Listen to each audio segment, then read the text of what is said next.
Welcome to another deep dive. Today, we're tackling a topic a lot of you have been asking about, actually, and honestly, it's one that sparked a lot of debate. Hmm. Video game addiction. We've got a fascinating NPR article, and oh man, this scientific review dense to unpack here. Yeah, it's a really interesting area, where you've got like social perspectives and hard science are kind of like colliding. It really is, and before we jump in, can I just say, the stories in these articles, wow. Hmm. Like, they really highlight how this is about real people, real lives being impacted. But let's back up for a sec. You brought in this NPR piece, and one of the first things that jumped out at me was how differently gaming disorder is viewed. The Yeah. World Health Organization is saying it's officially a thing, but then you've got folks here in the U.S. hitting the brakes like, wait a minute. And I think part of that is because this whole idea of addiction without a substance involved is relatively new. I mean, for ages, it was all about drugs, alcohol, things you physically put in your body, right? Now we're realizing activities can have that same pull. Like on the brain's reward system, it's not just about ingesting something. So we're talking about video games fitting right into that then, huh? Yeah. So it's more than just like how many hours someone's glued to the screen. It's deeper. Absolutely. And the scientific review really digs into this. It's about how our brains are wired, right? You've got the prefrontal cortex, which is kind of your decision-making center, the ventral striatum, which handles pleasure and rewards, and the dorsal striatum, which is in charge of habits. Connect them all with dopamine pathways, and you've got the stage for potential addiction. Okay, hold on. Break that down for me. So dopamine, we all Yeah. know dopamine, it's like the brain's happy dance chemical, right? Like we get a little dopamine rush when something good happens. Exactly. Every time you do something pleasurable, dopamine gets released. But here's the thing. Just like with, say, drugs, your brain can get used to it. You need more and more gaming to get that same high, and boom, you're craving it, even getting withdrawal symptoms when you're not playing. Like the study actually draws a direct parallel to substance addiction here. Which is kind of mind-blowing, honestly. So it's Yeah. like our brains don't always know the difference between a harmless good time and something more serious, right? And this is where it gets really real for me. We're not just talking about a love for gaming. We're talking about potential addiction with real signs and symptoms. Like the scientific article does a good job of laying those out. One that really resonated with me was preoccupation. Yeah, it's not just the time spent gaming, right? Yeah. But it's like how much it occupies the mind even when you're not playing. That's a big one. Exactly. Like if someone's constantly thinking about the game, strategizing, even neglecting other areas of their life because they're so locked into this gaming world, then you've got withdrawal. And we're not just talking about, I miss my game, but real anger, irritability, even aggression if someone tries to pull them away. And the article compares these reactions to like what you see in substance withdrawal. It's intense. Oh, absolutely. Like their brain is basically in panic mode, craving that dopamine hit. And then honestly, probably the most heartbreaking for me is the loss of interest in things the person used to love. Hmm. The article talks about this kid who was a star baseball player, totally driven, but once online gaming took hold, his grades plummeted, he quit the team, Yeah. his whole world shrunk. And that's the scary thing about addiction, whether it's gaming or something else, it can consume everything. And it's easy to miss the warning signs too, because, well, video games are so normalized these days. Right, exactly. It's not like spotting a kid sneaking a drink or something. These games are everywhere, and for a lot of people, they're just a normal part of life. And those stories, they really bring that home. Like this teenager, Griffin, from the NPR article, his family ended up sending him to wilderness therapy.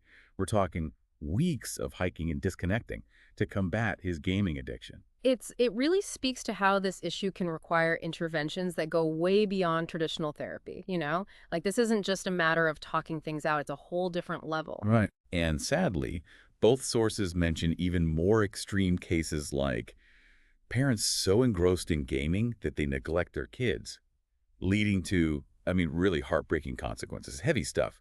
But it underscores how serious this can get. This isn't just kids goofing off. It can get really bad really fast. Yeah. And it kind of makes you wonder, like, where do you even begin to help someone who's struggling like that? Where do you even start? Right. It can feel overwhelming for sure, but the good news is there are treatment options available.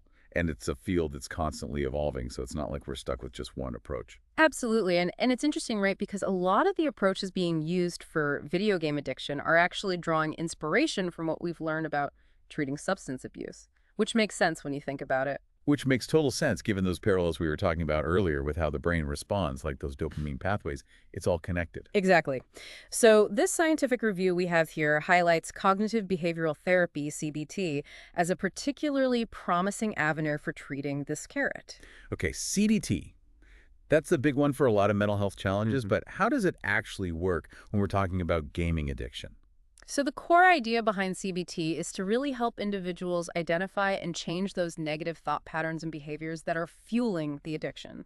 Like, for example, if someone's constantly telling themselves, just one more level, or I can stop after this game, or they're using gaming as their only way to cope with stress, anxiety, whatever, CBT can equip them with healthier strategies, different ways to cope. So it's like breaking those unhealthy cycles and giving people the tools to manage their impulses and cravings, but in a more positive way, right? Not just saying, don't do this, but actually giving them an alternative. Precisely. And the review actually goes into some specific techniques used in CBT for gaming addiction.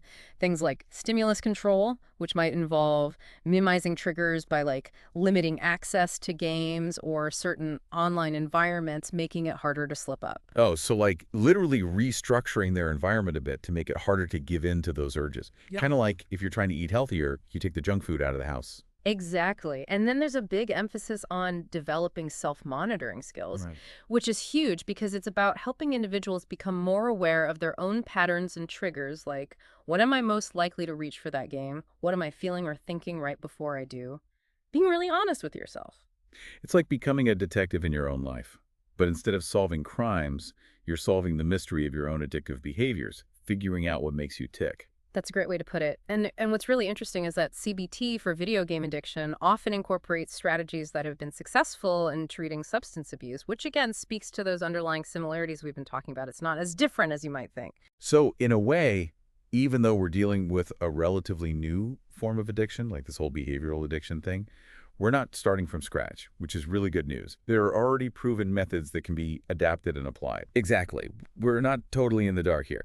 And beyond CBT, there are more specialized programs emerging all the time. Like the review article mentions this really innovative program called PIPADIC that stands for Personalized Intervention Program for Adolescents with Problematic Internet and Technology Use. It's a mouthful. Okay, that's a mouthful for sure, but it sounds like it's specifically designed to address the unique challenges that teenagers face. Because, let's be real, they're the ones who are most often targeted by these games, with the whole social media aspect and everything. Absolutely. And it makes sense when you think about it because adolescence is such a crucial developmental stage, right? Their brains are wired for novelty, social connection, and that instant gratification that these games provide. It's like a perfect storm. But what's really cool about Pipatic is that it's not just about individual therapy. It brings the whole family into the loop, which is really important. Oh, wow. So it addresses those family dynamics that might be contributing to the problem or making it harder for the teenager to recover. Like maybe there's some tension at home or their parents aren't on the same page about screen time. It tackles that head on. Exactly. It's a really comprehensive approach. They do individual therapy, family sessions, even homework assignments to reinforce those healthy habits and communication skills. So it's not just like an hour a week and then you're on your own. So it's about creating a support system both inside and outside of the therapy room, which makes a lot of sense. Exactly. And the early findings have been really promising, which is always nice to hear. They're seeing significant reductions in gaming time and improvements in overall well-being. These kids are actually doing better in school, in their relationships, across the board.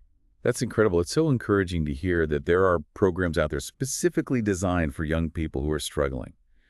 But it's not just about these specialized programs, right? I mean, you mentioned earlier that there's growing awareness among parents, educators, even healthcare providers about the potential risks of excessive gaming. Like people Yeah. are starting to catch on that this is a real thing. 100%.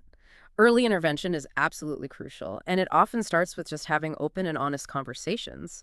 Parents talking to their kids about healthy tech habits, teachers being more aware of the signs of gaming addiction, even doctors incorporating questions about screen time into their checkups.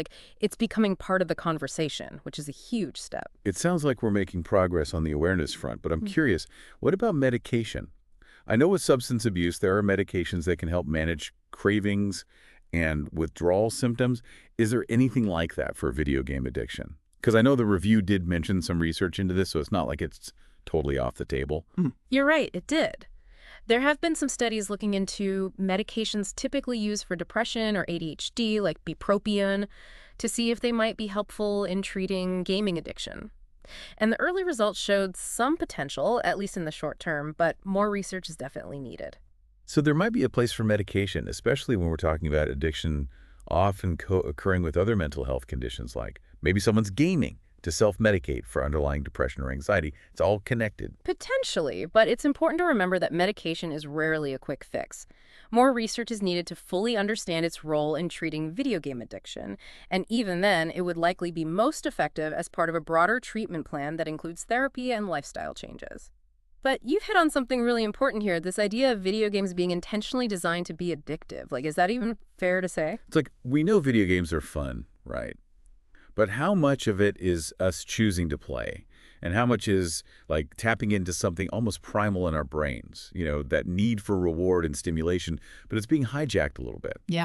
That's the million-dollar question, isn't it? And the scientific review actually touches on this. Like, think about how these games are structured. It's all about constant rewards, achievements, unlocking new levels, like ding, ding, ding, ding. You get that little dopamine hit every few seconds. It's like they've figured out exactly how to keep us hooked. You know what I mean? Oh, totally. I'm not a big gamer, but even I get sucked into those little mobile games sometimes. The ones where you're like, oh, I'll just play for 5 minutes and then suddenly it's been an hour. Yeah. But those games, it's like their whole business model is built around keeping you engaged. Yeah. Right? Like the longer you play, the more likely you are to spend money on in-app purchases and all that. Exactly. And the gaming industry even has like psychologists and behavioral scientists on staff, right? Their entire job is to make these games as engaging and impossible to put down as possible. They're using science to hack our brains. Okay. That's a little creepy when you put it like that. Yeah. But seriously, where's the line between fun and engaging Yeah. and straight up manipulation? And who gets to decide that, right? Is it the tech companies, the parents, lawmakers? It's like, who's in charge here? It's a massive gray area, honestly, and it's only going to get more complex as technology keeps advancing.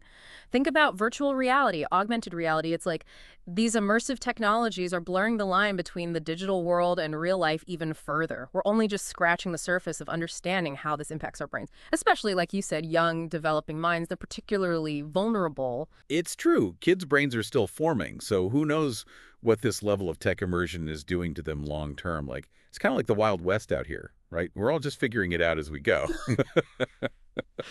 It's exciting to think about the possibilities, but yeah, a little unnerving too. So what can we do? Are we all doomed? Should we all just swear off technology and go live in the woods? Well, I don't know about all that. I mean, I like my gadgets as much as the next person, but I think awareness is a huge first step, right? We need to educate ourselves, talk to our kids about healthy tech habits, and support research in this field so we can make informed decisions. Because like you said, it's new territory for everyone. Right. And then there are those policy and regulation questions, which are a whole other can of worms. Like, do we need laws around this stuff? How do you even regulate something as complex as video games? Exactly. And how do you balance freedom of expression with protecting people from potential harm? It's complicated, that's for sure. Right. Like, who's responsible for setting those boundaries? It's a big one. But maybe at its core, it's about finding balance, right? Like video games can be fun. They can teach valuable skills like problem solving and collaboration, even boost creativity. But like anything else, too much of a good thing can turn into a problem. It's about being mindful. Exactly. It's about understanding the risks, making informed choices about how we engage with these technologies, and teaching our kids to do the same. Like, it's not about demonizing technology. It's about using it responsibly. Couldn't have said it better myself. So there you have it, folks, our deep dive into the world of video game addiction. The science, the stories, and the hopeful possibilities of treatment and prevention.